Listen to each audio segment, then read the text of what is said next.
सबसे ज्यादा पुण्य किसका? वर्तमान नगर में रूपसेन नाम का राजा राज करता था। एक दिन उसके यहाँ वीरवर नाम का एक राजपूत नौकरी के लिए आया।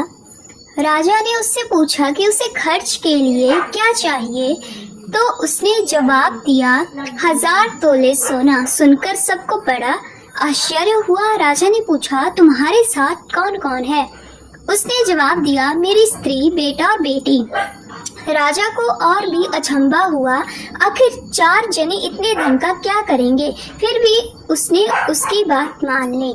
उस दिन से वीरवर रोज 1000 तोले सोना भंडारी से लेकर अपने घर आता। उसमें से आधा ब्राह्मणों में बांट देता, बाकी के 2 हिस्से करके एक मेहमानों, वैरागियों और सन्यासियों को देता और दूसरे से भोजन बनवा कर पहले गरीबों को खिलाता।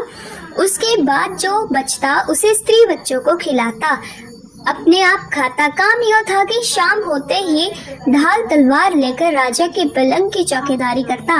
राजा को जब कभी रात को जरूरत होती वो हाजिर रहता। एक आधी रात के समय राजा को मरघट की ओर से किसी के रोने की आवाज आई। उसने वीरवर को पुकारा तो वह आ गया। राजा ने कहा, जाओ पता लगा कर आओ कि इतनी रात गए यह कौन रो रहा है और क्यों रो रहा है। वीरवर तत्काल वहां से चल दिया।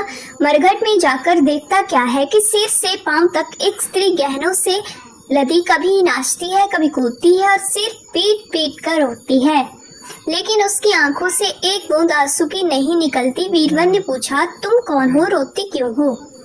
उसने कहा, मैं राजलक्ष्मी हूँ, रोती इसलिए हूँ कि राजा विक्रम के घर में खोटे काम होते हैं, इसलिए वहाँ दरिद्रता का डेरा पड़ने वाला है। मैं वहाँ से चली जाऊंगी और राजा दुखी होकर 1 महीने में मर जाएगा।